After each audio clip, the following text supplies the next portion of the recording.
Hey, what's up, guys? Welcome back to Guys That Magic. This is Hunter. It's been a while. Let's talk. So we haven't uploaded a video in like a month. That's because we've been working behind the scenes on trying to make the content better. And I think we're doing a very good job. But right now, we are going to be talking about spoilers of Innistrad Midnight Hunt. Because, of course, we are. We're finally back in spoiler season. I'm very excited for this set. This is the set I've been waiting for all year long. Because werewolves are dope. I love werewolves.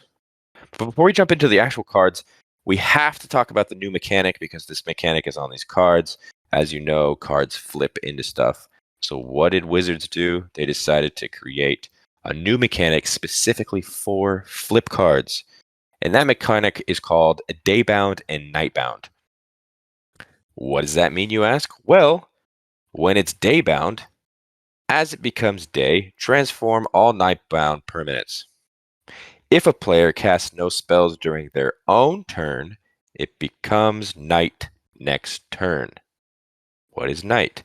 Well, night says as it becomes night, transfer all Daybound permanents. Permanents enter the battlefield Nightbound. If a player casts at least 2 spells during their own turn, it becomes day next turn. So that is essentially what Daybound and Nightbound is. Pretty interesting that they wanted just to change shit up and make it an actual word for transforming stuff. But yeah, they did. Daybound, Nightbound. You got the day and the night. You transform into a werewolf at night. I get it. It's on theme.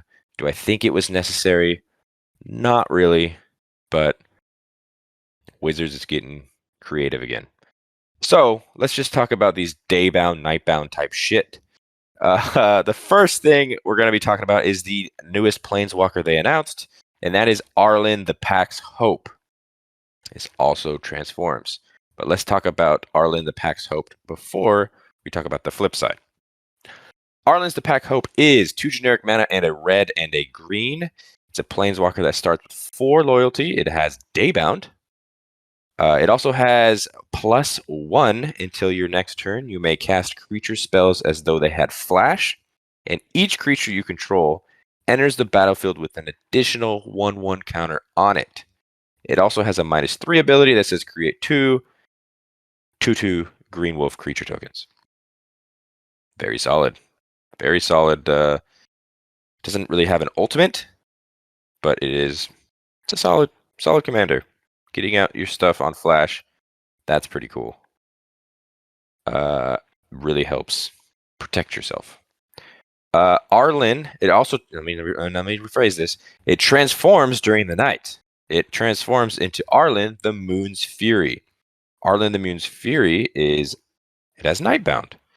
It also has a starting loyalty of 4 as well. It also has a +2 ability that says add a red and a green. Also has a 0 ability that says until end of turn, Arlinn the Moon's Fury becomes a 5/5 werewolf creature with trample, indestructible, and haste. So it can get very scary very quickly. In other words, it becomes vicious. She becomes a vicious werewolf. Pretty dope. I think it's pretty cool. I think she'll see play. Gruul always has seen play, and as you'll see later on down this list of cards they announced today, there's some pretty cool stuff. Some pretty cool stuff when it comes to werewolves. They finally gave us a werewolf commander, but let's not get ahead of ourselves. We will get there when we get there. Moving on, we've got Saryth, the Viper's Fang. Saryth the Viper's Fang is a legendary creature human warlock that costs 2 generic and a green and a green. It is a 3/4. It says other tapped creatures you control have death touch. It also says other untapped creatures you control have hexproof. And it has an ability of spend a mana, tap it, untap another target creature or land you control. There's a lot to unpack with this card. First things first, let's talk about those 2 first abilities. Your creatures have hexproof as they sit still. If they haven't attacked, if they're not tapped, all that jazz. As they're attacking without vigilance, now they all have death touch. Seems very good. Finn the Fangbearer comes to mind instantly. This, if you're playing a Finn the Fangbearer deck, this slides real nicely into that because now all of your attacking creatures have death touch, and those poison counters will get ya. The other ability, the pay 1, tap it, untap another target creature or land you control. In standard, that's okay. You're essentially netting just 1. There isn't a whole lot of giant stuff you can do with stuff in standard right now. We'll see if that changes. But if you're not playing standard, there's a lot of cards that tap for many mana. And then you can untap that, tap it again. So essentially, you're making 20 mana from 1 land. And those lands I'm talking about, Cabal Coffers, that's a huge one. Stuff like that. This card can go nuts in EDH. I think it's going to see play in a lot of decks that run green. Very good card. I do like the power level of this set itself. Moving on, let's talk about another flip card. This is Enduring Angel. The first part of this card is Enduring Angel. Enduring Angel is 2 generic mana and a white and a white and a white. It is a 3/3. It's a creature angel. It has flying. It has double strike. You have hexproof. It also says if your life total would be reduced to 0 or less, instead transform Enduring Angel and your life total becomes 3. Then, if Enduring Angel didn't transform this way, you lose the game. There's a lot to unpack, but we're going to look at the flip side first. The flip side is Angelic Enforcer. Angelic Enforcer is a star. It says flying. You have hexproof. Angelic Enforcer's power and toughness are equal to your life total. Whenever Angelic Enforcer attacks, double your life total. So it's got a very cool combat trick with this card. Granted, your life total has to become 3, or sorry, it has to be 0 or less. You have to die. So you have to die, and Enduring Angel saves you. Life total becomes 3. Then it transforms, and your life total keeps growing because of Angelic Enforcer, thus making Angelic Enforcer even larger as well. Thinks it's pretty cool. I don't know if I'm going to see this play in standard. I'm sure someone will try to break it, something like that. I think it's a very cool combat trick. Well, not necessarily a combat trick, but a trick nonetheless that is not a trick at all now that I'm thinking about it, because your opponent can see this sitting there on the field knowing that you can't die. So there's no trick to this. But it would be pretty cool to pull off. I think it's interesting. I don't know if it'll see play. You having hexproof is very good. That will save you from getting hit in the face with a bolt or something, just to protect yourself. But if your life total becomes 0, flip it. But if it specifically says if it didn't transform this way, you lose. That's pretty crazy. So something like a token, because this is not legendary, so you can make tokens of these. I don't know. We'll see how it is. Moving on, we've got Galvanic Iteration. Galvanic Iteration is a blue and a red. It's an instant. It says whenever you cast your next instant or sorcery spell this turn, copy that spell. You may choose new targets for the copy. It also has flashback, which is 1 and a blue and a red. So it only costs 1 extra for a flashback cost. I think that's awesome. We've got Teach by Example right now, which is pretty similar. And that could be a blue or a red or a blue and a red. So it's kind of the same. But the flashback on this card, I think, is very good. I run a Calamax commander deck, and this seems like it would go pretty nicely up inside that.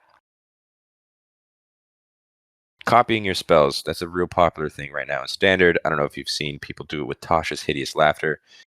They copy that spell, you're milling essentially. Maybe 40 cards, depending on what the deck is. And you lose the game. It's pretty stupid when it happens to you, but pretty cool if you've done it. All right, let's move on. Next up, I just wanted to quickly touch on this. We're not going super in-depth, but they did announce the 2 commanders that are coming out for the Precon decks. The first one being Lenore, Autumn Sovereign. That is 2 generic, a green and a white for a 0/4. It says it's got Coven at the beginning of your combat. On your turn, put a 1/1 counter on up to 1 target creature you control. Then, if you control 3 or more creatures with different powers, draw a card. Again, not going in depth with this because we are going to do a breakdown video like the other Precon Commanders where we're going to break it down, we're going to build the deck up, make it a little better. We're going to improve it. The other one was Wilhelt the Rotcleaver. Wilhelt the Rotcleaver is 2 generic, a blue and a black for a 3/3. It states whenever another zombie you control dies, if it didn't have Decayed, create a 2/2 black zombie creature token with Decayed. That means it can't block, but when it attacks, sack it at the end of combat. It also says, at the beginning of your end step, you may sacrifice a zombie. If you do, draw a card. So both these commanders drawing you cards. Again, don't want to speak too much about this because we will be making videos in the future about these commanders when they release the entire Precon list. Be on the lookout for those videos. We also got the new rare land cycle, which is awesome. We have Shipwreck Marsh, the blue and the black, the Haunted Ridge, which is the black and the red. We got Rockfall Vale, which is the red and the green. We've got Overgrown Farmland, which is the green and the white. And we've got Deserted Beach, which is the white and the blue. All of them state they enter tapped unless you control 2 or more other lands. That's amazing. These lands instantly got better just because it doesn't say basic. Any lands, if you own 2 lands, they don't come in tapped. That's amazing. I love these new lands. Count me in. Next up, we have Light Up the Night. Light Up the Night is X and a red. It is a sorcery. It says it deals X damage to any target. It deals X plus 1 damage instead if that target is a creature or a planeswalker. It also has a flashback cost of 3 and a red. And it also says remove X loyalty counters from among planeswalkers you control. If you cast this spell this way, X can't be 0. So the X cost, when you do the flashback, super weird. I've never seen it been like, oh, just take the loyalty off your planeswalkers. And specifically, if you look in this art, that is Chandra. Chandra makes a return to Innistrad. We will see when the planeswalker is announced, but based on the art, she is in the set. But either this set or the next set. It has to be this set, right? Not a big fan of it, especially at sorcery speed. I mean, it's a good finisher. If you want to do like 10 damage to someone's face, you pay 10. It's kind of a lot, but it's doable if you ramp into it, I guess. Let's move on to Jadar, Ghoulcaller of Nephalia. Jadar is 1 generic and 1 black for a 1/1. It states at the beginning of your end step, if you control no creatures with Decayed, create a 2/2 black zombie creature with Decayed. If you remember, we just talked about Decayed. Decayed means it can't block. When it attacks, sack it at the end of combat. So essentially a human wizard that likes of the zombies. Yeah. So it's just a 2-mana 1/1 that makes zombies that die. That's cool.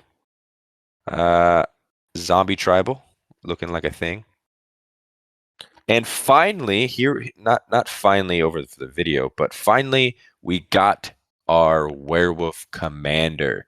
Everyone wanted a werewolf commander. They announced there's not going to be one of the precon sets, made everybody upset, but they also said, don't worry, there's going to be a legendary in the actual set that you can make as a commander. And I'm pretty sure this is it. This is Tovolar. The front part is Tovolar Dire Overlord. That states, that costs 1, a red, and a green. It is a 3/3 human werewolf. It states, whenever a wolf or werewolf you control deals combat damage to a player, draw a card. It also says at the beginning of your upkeep, if you control 3 or more wolves and or werewolves, it becomes night. Then transform any number of human werewolves you control. It also has Daybound. After it transforms, it turns into Tovolar, the Midnight Scourge.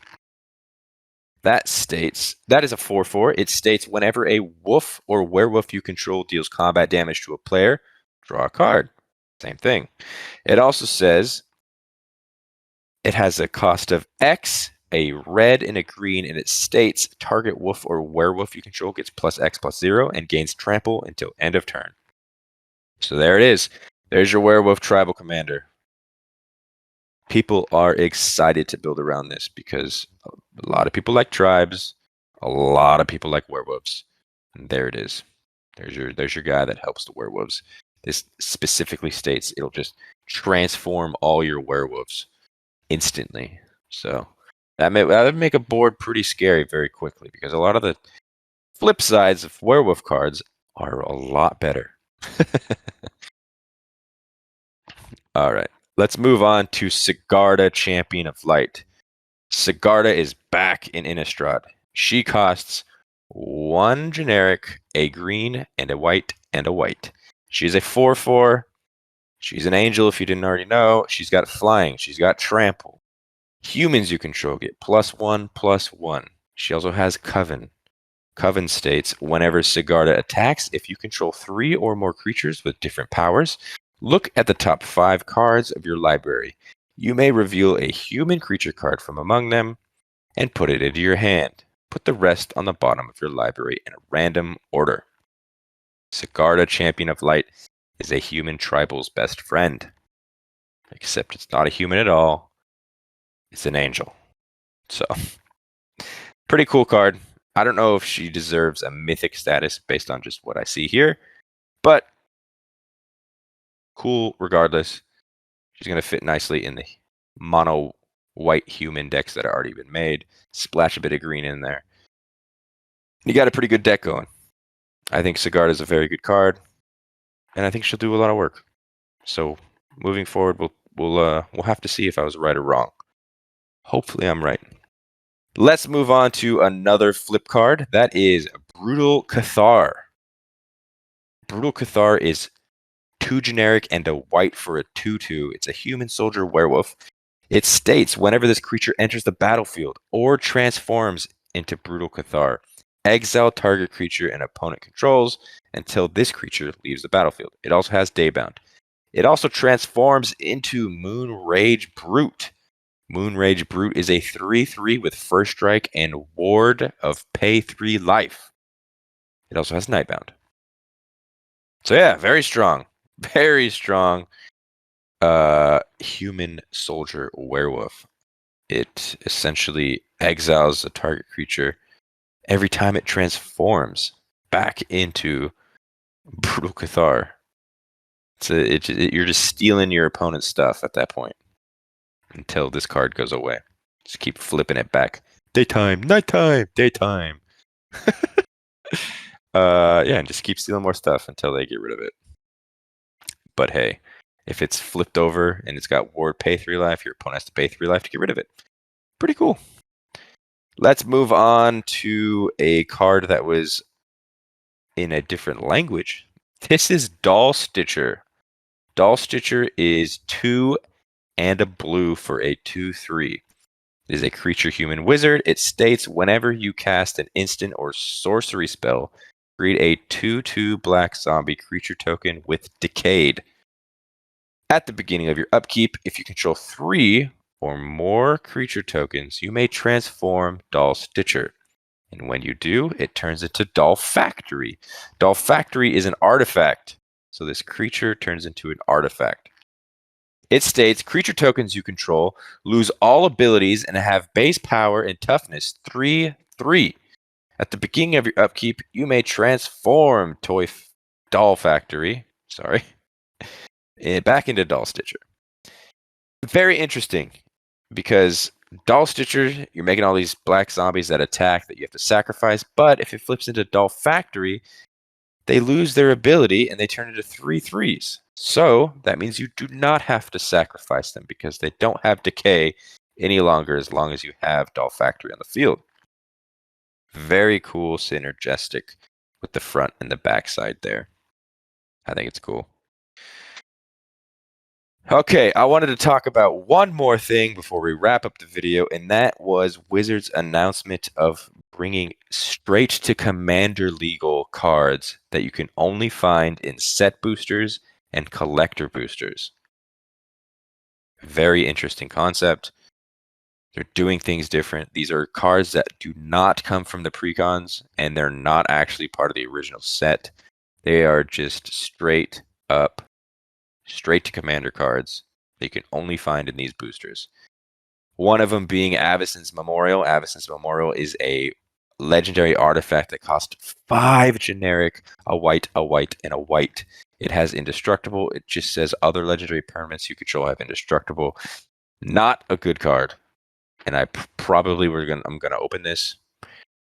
This it doesn't really do much to cost 8 mana. I get it. Indestructible's cool, but it's not hexproof.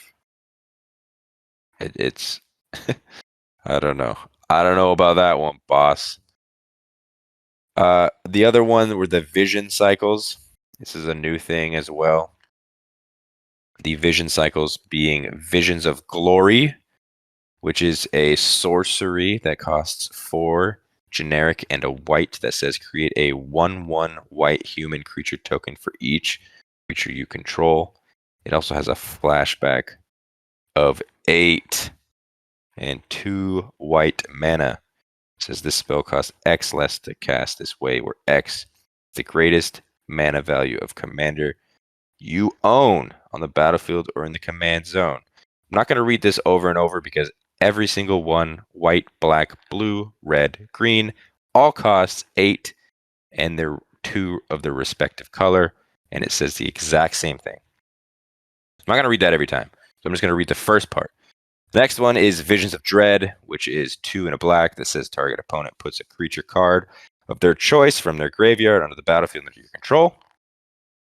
The blue one is Visions of Duplicity, which is 2 and a blue. It says exchange control of 2 target creatures you control.